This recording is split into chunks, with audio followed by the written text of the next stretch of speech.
Vou convidar você a abrir sua Bíblia no Salmo de número 121.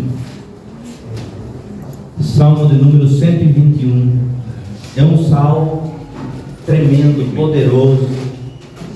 É um salmo que faz parte de um conjunto de salmos que são conhecidos como cânticos de peregrinação ou cânticos de degraus. E começa no salmo do número 120 e vai até o número 134. Esse conjunto de salmos, então, eram cantados ou recitados pelo povo de Israel quando eles caminhavam. Lembrem que o povo de Israel estava espalhado pela face da terra, e uma vez por ano eles iam para celebrar a Páscoa para Jerusalém.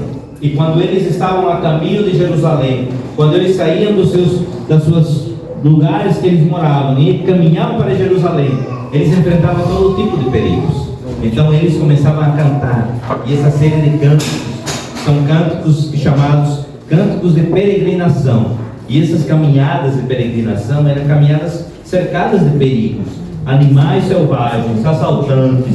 Então muitos perigos cercavam o povo de Israel que caminhava, cada um da sua região, rumo a Jerusalém. E é esse cântico, esse salmo de peregrinação que eu gostaria que nós pudéssemos meditar nesta manhã. E diz assim, então, salmo número 121: levanto meus olhos para os montes e questiono: de onde me virá o socorro? O socorro virá do meu Senhor, o Criador dos céus e da terra. Ele não deixará que teus pés vacilem, não pestaneja aquele que te guarda. Certamente não, de maneira alguma cochila nem dormita o guarda de Israel. O Eterno é o teu protetor dioturno, como sombra que te guarda. Ele está à tua direita, não te molestará o sol durante o dia, nem de noite a lua. O Senhor te guardará de todo mal, Ele protegerá a tua vida. Estarás sob a proteção do Senhor, ao saíres e ao voltares, desde agora e para todos sempre. Amém. Glória a Deus. Esse cântico, então, esse salmo, um salmo tão assim maravilhoso, tremendo, e nós gostaríamos de meditar nele. Então o salmista, ele inicia com uma pergunta. Na verdade, assim, eu gostaria de iniciar dizendo assim: quando eu li esse salmo, nós lá no Brasil morávamos numa região de praia, de mar. Então não era muito comum a gente olhar para as montanhas, logicamente, né? A gente olhava para o mar. E eu imaginava assim, porque já tinha visto, claro, as montanhas. Lá no Peru tem a cordilheira, lá tem uma estrada, para vocês terem uma ideia da altura, da altitude. Lá tem a estrada, uma das estradas mais altas do mundo, que é a 5.200 metros acima do nível do mar. Então eu começava a imaginar, né, essas alturas. Mas quando eu cheguei para morar aqui, e eu vejo aqui esse vale aqui cercado de montanhas, eu posso ver com mais clareza o que o salmista estava vendo naquele momento. E ele disse assim: levanto os meus olhos para os montes, de onde me vem o socorro? Essa é a primeira pergunta que ele faz. Olha, de onde me virá o socorro? De onde me virá o socorro?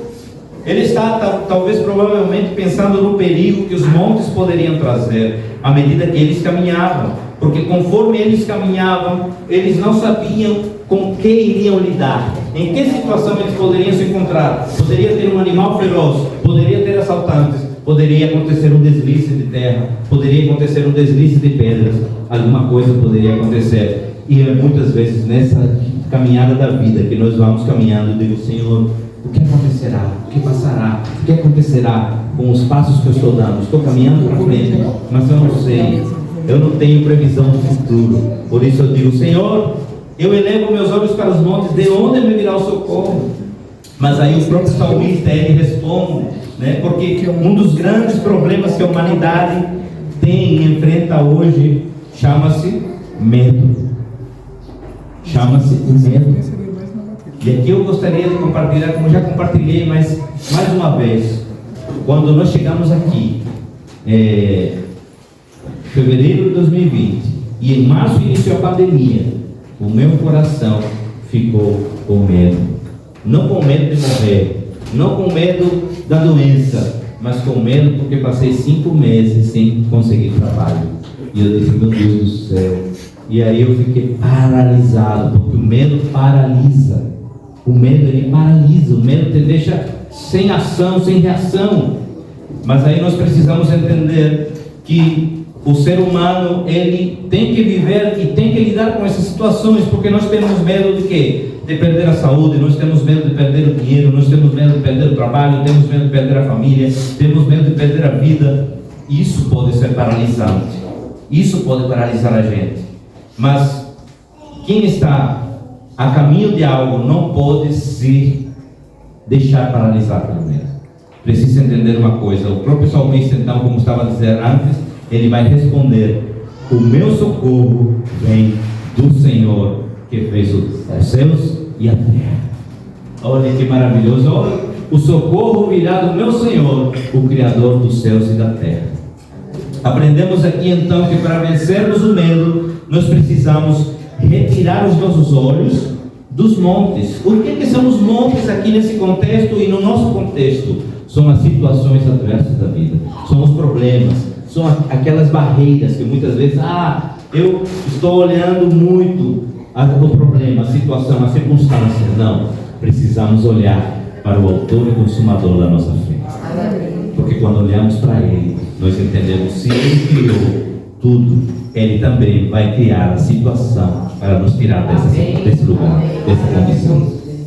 É importante nós entendermos isso. Então, nós aprendemos que para vencermos o medo, nós precisamos tirar os nossos olhos dos montes, das situações, dos problemas. Você já pensou na sua vida? Pense agora. Feche seus olhos e pense em todas as circunstâncias difíceis que você já passou. Pense em todas as circunstâncias difíceis que você já atravessou. E quando você atravessou essas circunstâncias, você se concentrou mais no problema que na solução. Você talvez demorou mais em sair dessa circunstância. E agora lembre daquela situação que você se concentrou naquele que é poderoso para fazer infinitamente mais. E aí você saiu mais rápido. É verdade ou não é verdade? Pode abrir os olhos. Quem nos fechou? Quem nos fechou? Continua aberto. Não é verdade? Então, muitas vezes acontece isso na nossa vida. A gente, quando se concentra no problema, nós ficamos paralisados. Nós precisamos ir avante, caminhar, mesmo que seja aos poucos, mesmo que as pessoas digam, mas você está caminhando apenas 1 km por hora, não tem problema. Meu problema não é velocidade, meu problema é chegar no meu propósito. Esse é o nosso objetivo. Na verdade não é problema, não é objetivo. A partir do 3º versículo, então, nós podemos ver 3 características dessa presença protetora de Deus. Ao refletirmos sobre essas características, vamos poder encontrar forças para superar os nossos medos. A presença protetora de Deus, amados, ela é constante. Ele está todos os dias. O que a palavra diz? O Senhor, Ele é onipresente. Ele está presente em todos os lugares. Ele é onisciente, Ele conhece todas as coisas. E Ele é onipotente, Ele é todo poderoso para fazer infinitamente mais. Então, primeira coisa que nós precisamos entender, versos 3 e 4, o que vai dizer? Olha, Ele não deixará que teus pés vacilem, não pestaneja aquele que te guarda. Em outras versões diz, olha, Ele não permitirá que você tropece, o seu protetor se manterá alerta. Sim, o protetor de Israel não dormirá, Ele está sempre alerta. O nosso Deus, Ele não dorme, Ele é um guarda noturno, Ele está sempre atento. Nós podemos até dormir, ou cochilamos muitas vezes, mas Ele jamais, Ele nunca dorme nem cochila, Ele está sempre alerta. A presença protetora de Deus é pessoal. Ela não é apenas para a igreja, Ele protege Murilo, Ele protege Marta, Ele protege Excel, Ele protege Daniel, Ele protege Rony, Ele protege individualmente. Ele olha dos céus e diz: meu filho está passando por essa circunstância e eu vou abrir uma porta. Muitas vezes a gente, nessa confusão da vida, por querer fazer a nossa vontade, por querer sair logo do problema, a gente arromba portas. É ou não é verdade? E quando a gente arruma uma porta, essa porta não é bênção para nós. Essa porta se torna uma porta que Deus não abriu, nós forçamos, entramos, e agora para sair, Jesus, é complicado. Pagamos o preço, mas Deus é misericordioso, e se você reconhecer e dizer: Senhor, me perdoa porque eu fiz isso, Ele vai tirar você daquele lugar e abrir uma porta correta para a sua vida. Então a presença de Deus é protetora, é pessoal. O Senhor é seu protetor. Verso 4: certamente não de maneira nenhuma cochila nem dormir tu guarda Israel. Verso 5: o Senhor é seu protetor, como o sombro que protege, Ele está à sua direita. O Eterno, o seu protetor dioturno, como sombra que te guarda, Ele está à tua direita. Como uma sombra que nos protege. Para eles, para o povo de Israel, essa linguagem era muito clara. Sabe por quê? Porque eles quando estavam a caminho do Egito para a terra prometida, o que aconteceu? Deus fisicamente guardava eles durante o dia como uma coluna de nuvem.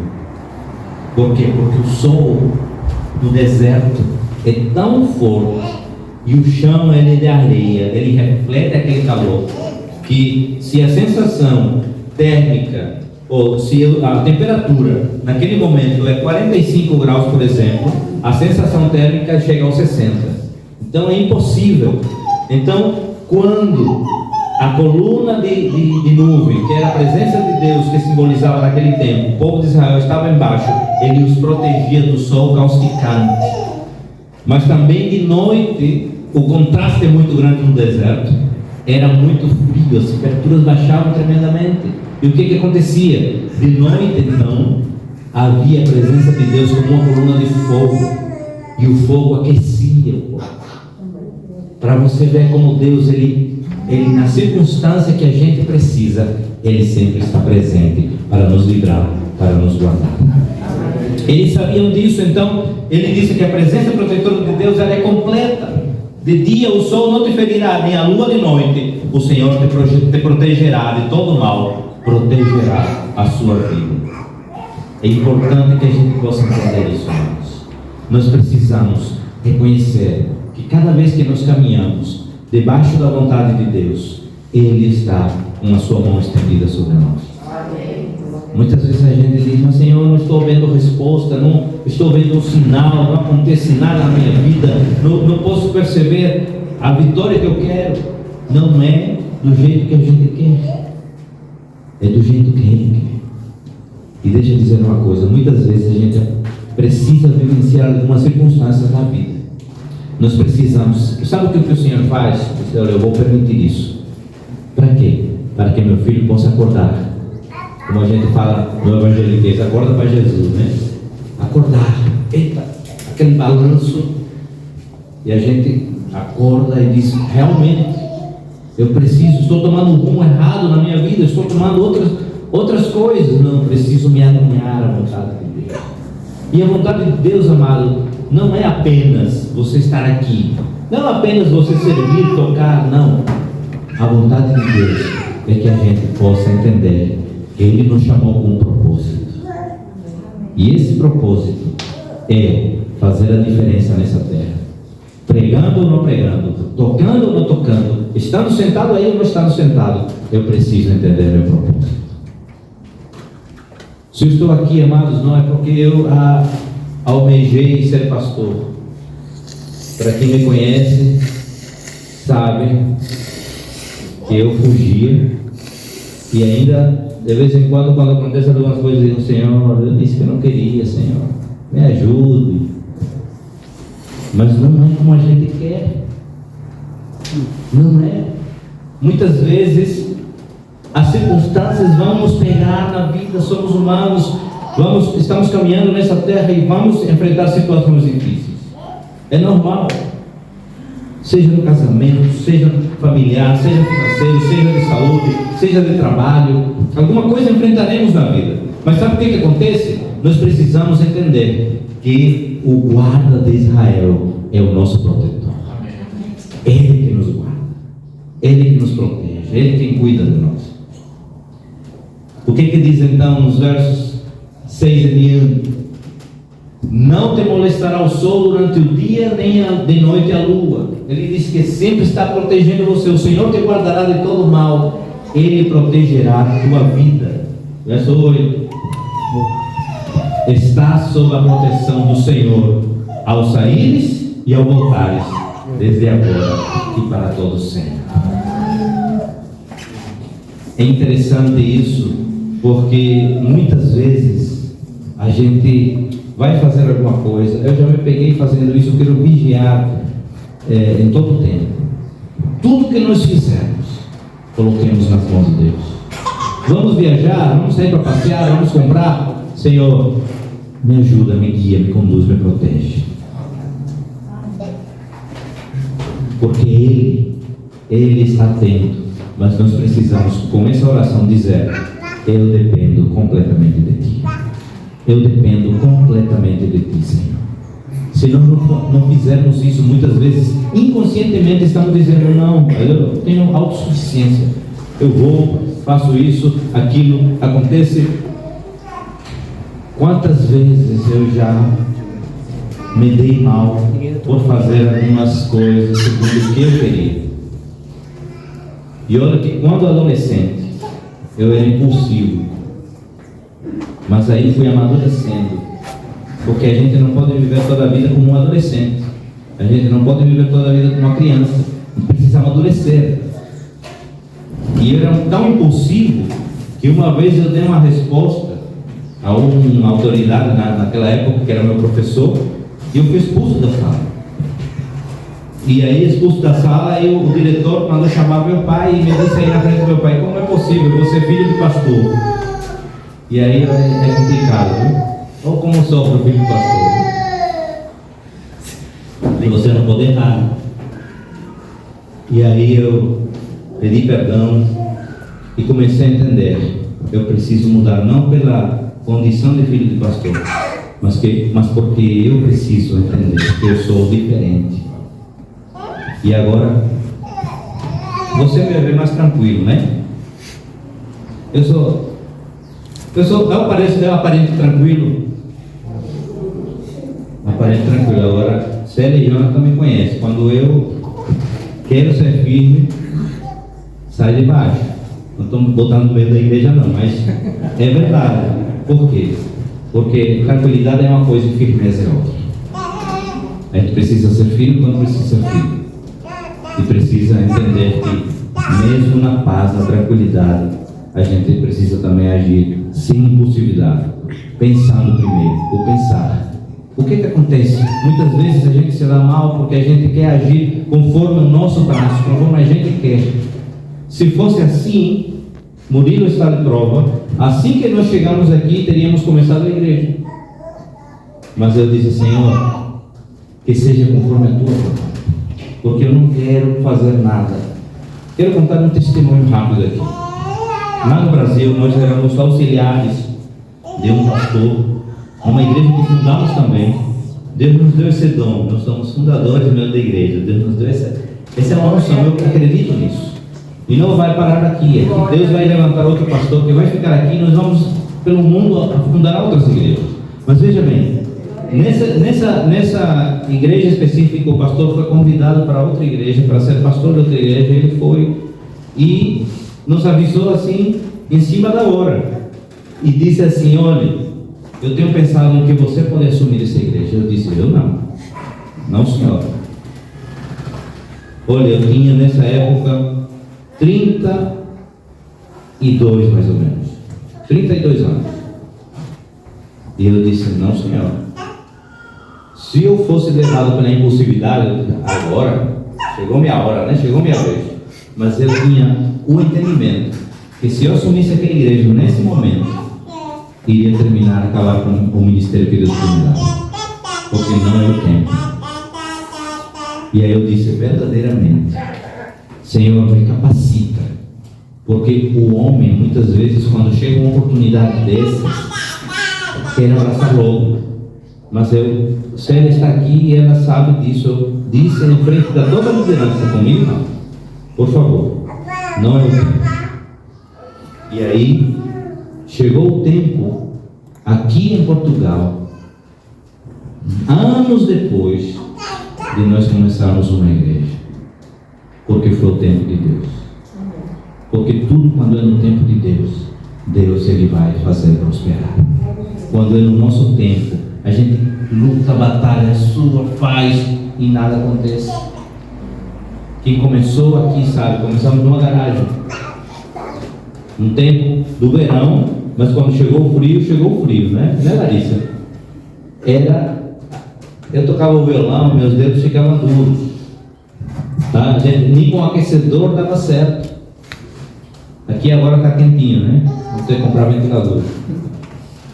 Mas veja bem, amados, é o seguinte: chega o tempo e Deus, começamos em agosto, setembro, outubro, novembro, dezembro, janeiro, 5 meses. Em fevereiro estávamos aqui. Você já prestou atenção? Se você chegou faz algum tempo atrás, como começou aqui?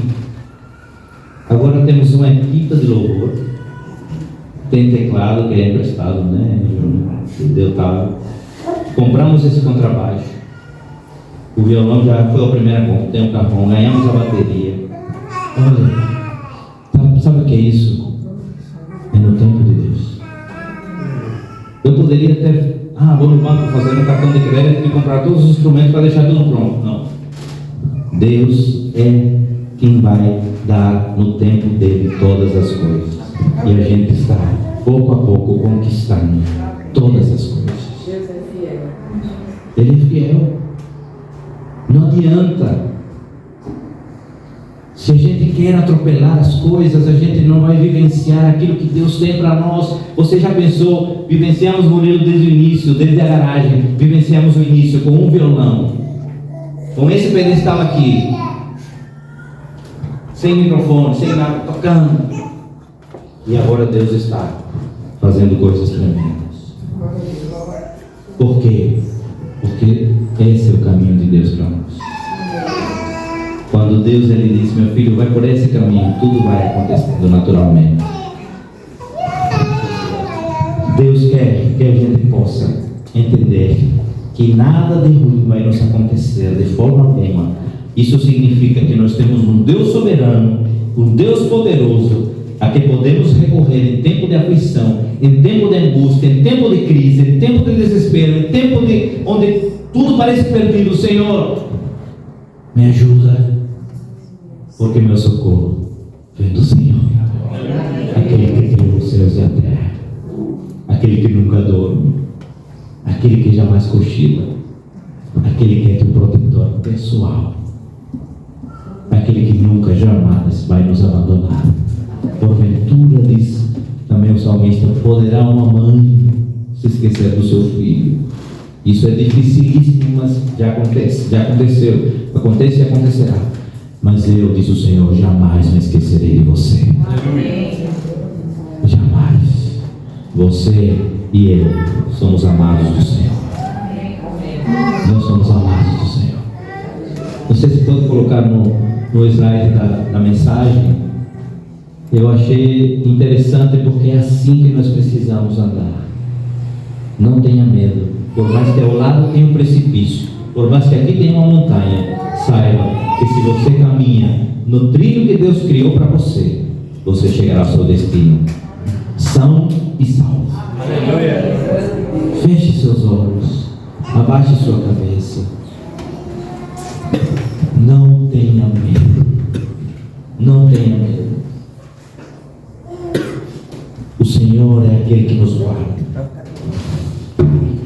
você está alinhado, quando você está alinhada, quando você está debaixo da poderosa mão de Deus, absolutamente nada acontece de ruim. Pode ter uma tempestade, pode até ter uma circunstância difícil,